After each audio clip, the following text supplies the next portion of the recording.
Guys આજે વાત કરીશું આપણે સ્ફટિકમય અને અસ્ફટિકમય ઘન પદાર્થ વિશે, ક્રિસ્ટલાઇન સોલિડ્સ અને એમોર્ફસ સોલિડ્સ. ખૂબ અગત્યનો ટોપિક બોર્ડ દ્રષ્ટિએ કહી શકો. જો કે કોમન એન્ટ્રન્સમાં એવું છે કે જે આપણે ટેબલ જોવા જઈ રહ્યા છીએ એમાં 2 પોઈન્ટ કોમન એન્ટ્રન્સની દ્રષ્ટિએ ખૂબ અગત્યના છે અને એમસીક્યુ સ્વરૂપે પૂછાઈ પણ ગયેલા છે. ઓકે, તો ગાઈઝ વાત કરીએ છીએ આપણે સ્ફટિકમય ઘન અને અસ્ફટિકમય ઘન. તો અહીંયા આપણે લખીએ છીએ સ્ફટિકમય ઘન એટલે ક્રિસ્ટલાઇન સોલિડ્સ, અને જે અહીંયા આપણે વાત કરીશું ગાઈઝ એ છે અસ્ફટિકમય ઘન. અસ્ફટિકમય ઘન ultimately amorphous solids. Guys theory start કરીએ એની પહેલા જો આપણે કહી દઈએ કે જે સ્ફટિકમય ઘન છે એના ગુણધર્મો સમજવા માટે એક આપણે આવી રચનાને ધ્યાનમાં લેશું. ઓકે, એક સરળતા ખાતર આપણે આવી રચનાને ધ્યાનમાં લેશું તો ઇઝીલી સ્ફટિકમય ઘનના ગુણધર્મો સમજી શકીશું. અને અસ્ફટિકમય ઘન માટે આપણે કોઈ આવી રચનાને ધ્યાનમાં લેશું.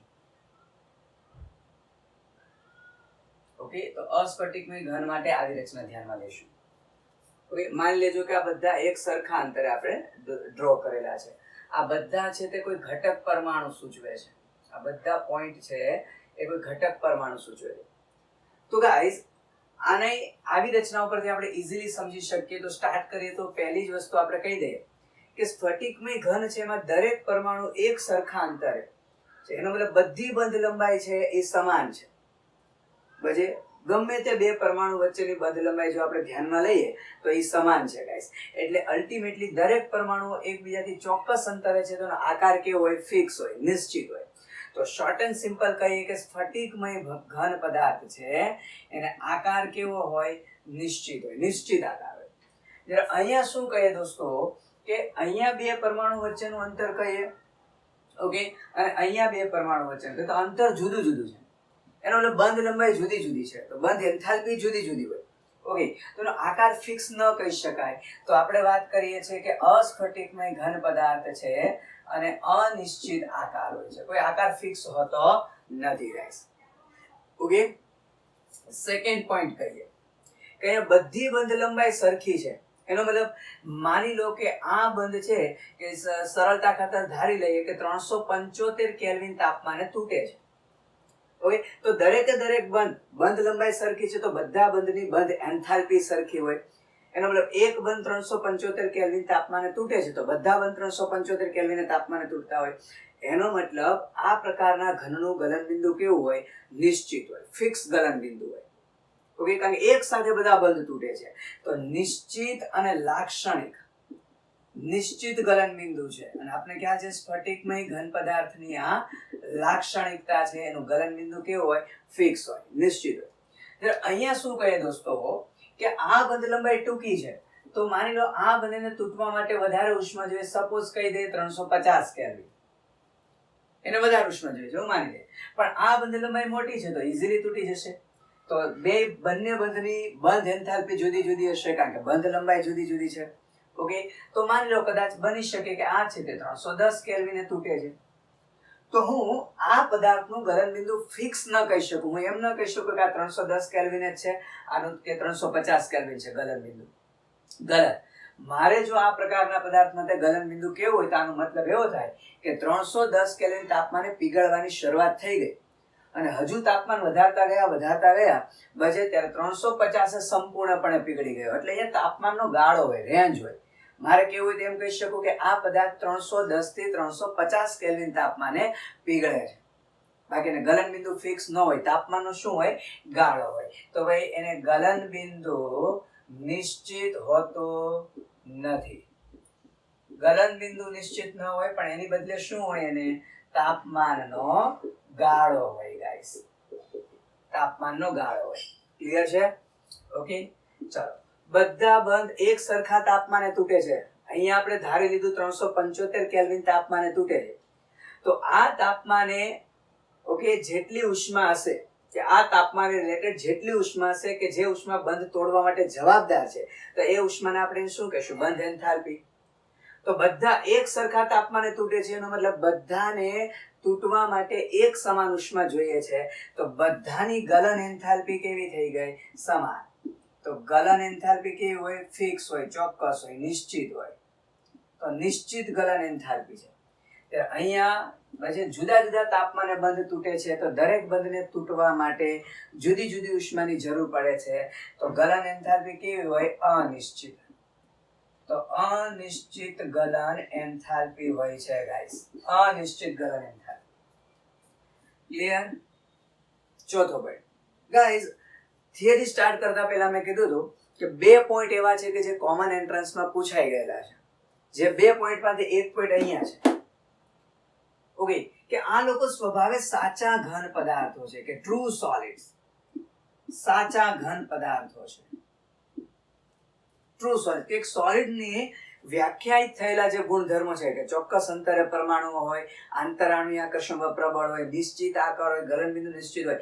ટૂંકમાં એક પ્રોપર ઘન પદાર્થ માટે જે ગુણધર્મો વ્યાખ્યાયિત થયેલા છે એ બધા ગુણધર્મો આને હોય. અદબનીય હોય. ઓકે, એટલે સાચા ઘન પદાર્થ છે. તો એમસીક્યુ માટે આ પોઈન્ટ અગત્યનો, કે આ લોકો સ્વભાવે આભાસી ઘન પદાર્થો છે. કેવા છે? આભાસી ઘન પદાર્થો. ઓકે, અથવા જેને કહેવાય અતિશય ઠંડા કરેલા, અતિશય ઠંડા કરેલા પ્રવાહી છે આ લોકો. Super cold liquid.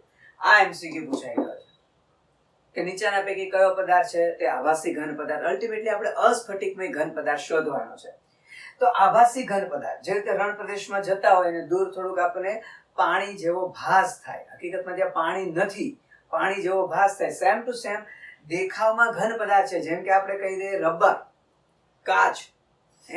રબર અને કાચ દેખાવ, પ્લાસ્ટિક છે, ઘણું બધું છે, નો ડાઉટ. તો રબર દેખાવમાં કેવું છે? ઘન છે.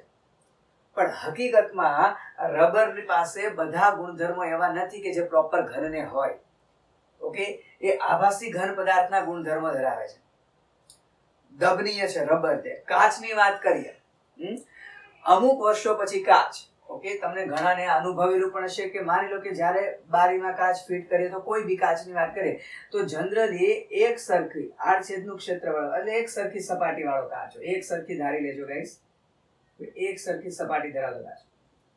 પણ અમુક વર્ષો પછી આ કાચ આ રીતનો થઈ જશે.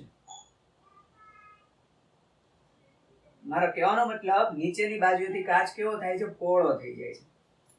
એનો મતલબ ઊભી રીતે કાચ ગોઠવેલો છે તો વર્ષો દરમિયાન, વર્ષો પછી એ કાચ ઉપરનો ભાગ છે તે ધીમે ધીમે ધીમે ફ્લુઇડિટી, પ્રવાહિતાનો ગુણધર્મ, પ્રસરણ પામતો પામતો નીચે આવશે.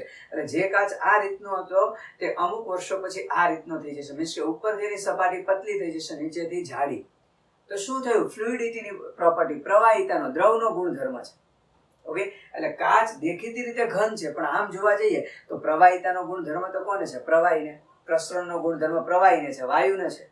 ઓકે, એટલે અતિશય ઠંડા કરેલા પ્રવાહી છે. આમાં આપણને ખ્યાલ છે રબર અને કાચ, ઓકે, અતિશય નીચા તાપમાને આપણે બનાવીએ છીએ ઘન અવસ્થામાં લાવવા માટે. ઓકે, તો અતિશય ઠંડા કરેલા પ્રવાહી છે ગાઈસ. નેક્સ્ટ પોઈન્ટ આપણે કહી દઈએ કે આ પદાર્થને તમે ગમે ત્યાંથી કાપો. માનો કે આ પદાર્થને હું અહીંથી ટુકડો કરી નાખું છું, આ પીસ અલગ કરી દીધો, તો આ હતી તેની ઓરિજિનલ મૂળભૂત સપાટી હતી. અને આ સપાટી જે છે, આ 2 સપાટી, એ આપણે સપાટી નવી બનાવી, કાપ્યું એટલે. પણ આના ગમે ત્યાંથી ટુકડા કરો, ચાહે અહીંથી ટુકડા કરો, ચાહે અહીંથી ટુકડા કરો, ગમે ત્યાંથી ટુકડા કરો, જેટલી પણ સપાટી નવી બનશે, નવી સપાટીના ગુણધર્મો મૂળભૂત સપાટી જેવા જ હોય. ઓકે, મીન્સ કે નવી સપાટી છે એ કેવી હશે? લીસી અને સ્મૂથ, સુવાળી હશે. ટૂંકમાં એવું કહી શકાય કે તેના ગુણધર્મો મૂળભૂત સપાટી જેવા હોય, એક સરખા ભાગ થાય. ગમે ત્યાંથી કાપો, એક સરખા ભાગ થશે. જ્યારે અહીંયા શું થશે કે માની લો હું આ પીસ અલગ કરું અને અથવા તો આ પીસ અલગ કરું, તો એક વખત આ નવી સપાટી બની અને એક વખત આવો ટુકડો કર્યો તો આપણી આ સપાટી, એટલે આ સપાટી નવી બને છે આપણી. તો જે બી સપાટી નવી બને છે તે અનિયમિત હોય. ટૂંકમાં એના ગુણધર્મો મૂળભૂત સપાટી જેવા હોય પણ શકે, ન પણ હોય. ઓકે, તો નવી બનતી જે સપાટી છે એ અનિયમિત ગુણધર્મો ધરાવતી હોય. અનિયમિત ગુણધર્મો ધરાવે છે. અહીંયા એવું કહી શકાય કે નિયમિત ગુણધર્મો છે, મૂળભૂત સપાટી જેવા છે. અહીંયા ગુણધર્મો જળવાઈ પણ શકે, ન પણ જળવાય. ક્લિયર છે? ચાલો, એમસીક્યુ માટેનો બીજો પોઈન્ટ અહીંયા પણ છે ફરીથી. ઓકે, કે જે આપણે કીધા હતા અગત્યના પોઈન્ટ છે, એક પોઈન્ટ અહીંયા પણ છે કે સ્ફટિકમય ઘન પદાર્થો છે ગાઈસ, એને આપણે એનઆઇસોટ્રોપિક ઘન પદાર્થો કહીએ છીએ. એનઆઇસોટ્રોપિક, પ્યોર ગુજરાતીમાં જેને આપણે વિષમદેશી વિષમ એટલે જુદી જુદી દિશા, જુદી જુદી દિશામાં ગુણધર્મો જુદા જુદા હોય. ઓકે, આપણે એની વાત કરીએ. માની લો મારી પાસે કોઈ આવો પદાર્થ છે, આ પાર્ટિકલ છે તે એ પાર્ટિકલ દર્શાવે છે એવું માની લઈએ, અને જે આ ડાર્ક પાર્ટિકલ છે તે માની લઈએ બી છે. તો સપોઝ આપણે કહી દઈએ ચાલો કે આ બી પાર્ટિકલ છે, ફરી પાછા એ પાર્ટિકલ છે, ફરી પાછા બી પાર્ટિકલ છે. ઓકે, ફરી પાછા આપણે કહી દઈએ આ એ પાર્ટિકલ છે, આ બી પાર્ટિકલ છે. જો હું આ ડિરેક્શનમાં ગુણધર્મોનો અભ્યાસ કરું, સપોઝ આ ડિરેક્શનને કહી દઈએ એ બી. ઓકે, તો એમાં ખાલી એ પ્રકારના જ પાર્ટિકલ છે. પણ જો આ ડિરેક્શનમાં ગુણધર્મોનો અભ્યાસ કરું, સપોઝ સીડી, ઓકે, હું એ થી બી તરફ જાઉં તો ખાલી એ પ્રકારના પાર્ટિકલ, એક પ્રકારના પાર્ટિકલ જ છે રસ્તામાં. જ્યારે સી થી ડી તરફ જઈએ તો રસ્તામાં એ બી બંને પ્રકારના પાર્ટિકલ છે. તો હું આ ડિરેક્શનમાં કોઈ ગુણધર્મનો અભ્યાસ કરી શકું, તો વિદ્યુતીય વાહકતાનો અભ્યાસ કરું અને આ ડિરેક્શનમાં કરું તો બંને દિશામાં વિદ્યુતીય વાહકતાનો ગુણધર્મ જુદો જુદો. ઓકે, વક્રી ભવનાંક ચેન્જ થઈ જાય. કહેવાનો મતલબ એનઆઇસોટ્રોપિક નો મતલબ એવો થાય કે જુદી જુદી દિશામાં ગુણધર્મો, જુદી જુદી દિશામાં ગુણધર્મો કેવા હોય ગાઈસ? જુદા જુદા હોય, જુદા જુદા હોય. ત્યારે અહીંયા જો આપણે વાત કરી દઈએ કે આ લોકો સમદેશિક હોય છે, એટલે જેને આપણે કહેવાય આઇસોટ્રોપિક. શું કહેશું આપણે? આઇસોટ્રોપિક ગુણધર્મ કહેશું. એનો મતલબ એવો થાય કે જુદી જુદી દિશામાં ગુણધર્મો સમાન હોય. જેમ કે કાચ, ગમે તે દિશાએથી વિકિરણ આપાત કરો, કાચનો વક્રી ભવનાંક ફિક્સ જ લઈએ છીએ. તો અહીંયા જુદી જુદી દિશામાં ગુણધર્મો સમાન હોય તો એને આપણે સમદેશિકતા, આઇસોટ્રોપિક ઘન પદાર્થ કહીએ છીએ. અહીંયા આપણે એનઆઇસોટ્રોપિક ઘન પદાર્થ કહીએ છીએ. તો આ બે પોઈન્ટ ગાઈસ તો મેં એમસીક્યુ માટે કીધા. હજુ એક પોઈન્ટ એમસીક્યુ માટે ઘણો કામનો છે ગાઈસ, કે માની લો સ્ફટિકમય ઘન પદાર્થનું પીગાળી નાખું, લિક્વિડ બનાવી દો અને ફરી પાછો ધીમે ધીમે ઠંડો પાડો. ઓકે, તો એ જે તાપમાન વિરુદ્ધ સમયનો મને જે ગ્રાફ મળશે, તાપમાન વિરુદ્ધ સમયનો, કે અહીંયા એક સરખી રીતે પદાર્થ ઠંડો પડશે. આ રીતે જો એક સરખી રીતે પદાર્થ ઠંડો પડે. ઓકે, તમે આમાં ગ્રાફ બતાવી શકો, કેટલીક રેફરન્સ બુકમાં આ રીતે આપેલું છે. ઓકે, પછી થોડોક સ્લો ઠંડો પડે, ફરી પાછો ફટાફટ. મીન્સ કે મારો કહેવાનો મતલબ એક સરખી રીતે સમય સાથે તાપમાન ઘટે છે, જે સૂચવે છે કે આ લોકોનું સ્ફટિકીકરણનું તાપમાન ફિક્સ હોય. સ્ફટિકીકરણ માટેનું તાપમાન કેવું હોય? ફિક્સ હોય. ટૂંકમાં સીધી રેખા સ્વરૂપે ગ્રાફ મળે છે.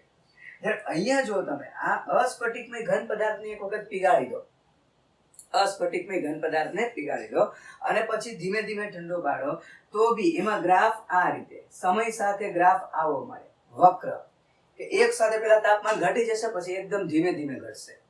તો આ પણ પોઈન્ટ એમસીક્યુ માટે દોસ્તો કામનો છે. ઓકે ગાઈઝ, અહીંયા જોઈ શકાય છે કે આખા સ્ફટિકમાં પરમાણુઓની ગોઠવણી એક સરખી છે, આખા સ્ફટિકમાં. એટલે આ પ્રકારના પદાર્થો છે એમાં કહી શકાય કે ઘટક કણો છે તે લાંબા ગાળાની ગોઠવણી દર્શાવે છે. અહીંયા તમે જોઈ શકો છો કે અહીંયા નિયમિત ગોઠવણી છે, પાછું અહીંયા નથી, પાછા અહીંયા નિયમિત છે. જો એટલે ટૂંકા ગાળાની ગોઠવણી છે. કેવી ગોઠવણી છે ગાઈસ? ટૂંકા ગાળાની ગોઠવણી છે. ઓકે ગાઈસ, તો થિયરી તો બોર્ડ માટે છે ગાઈસ, પણ એમસીક્યુ માટે ખાસ આપણા 3 point, point number 4, point number આપણે કહીએ 6 અને પોઈન્ટ નંબર 7. ઉદાહરણની વાત કરીએ તો સ્ફટિકમય ઘન પદાર્થો કહીએ તો NaCl છે, KCl છે, ઘણા છે. ઓકે, અહીંયા કહીએ તો પ્લાસ્ટિક છે, ઓકે, કાચ છે, રબર છે, આ અસ્ફટિકમય ઘન પદાર્થો છે. ઓકે ગાઈસ, તો આનું બરાબર રિવિઝન કરો. નેક્સ્ટ લેક્ચરમાં આપણે આંતરઆણ્વીય આકર્ષણ બળને આધારે ઘનનું વર્ગીકરણ એટલે ઘનના પ્રકારો જોવાના છે. એના પરથી એ એમસીક્યુ માટે ખાસ કામનું છે, એ થિયરીની દ્રષ્ટિએ કોઈ કામનું નથી. તો ચાહે બોર્ડ હોય કે કોમન એન્ટ્રાન્સ હોય, એના એમસીક્યુ માટેનો નેક્સ્ટ ટોપિક આપણો કામનો છે, જે આપણે નેક્સ્ટ લેક્ચરમાં લઈશું. ઓકે.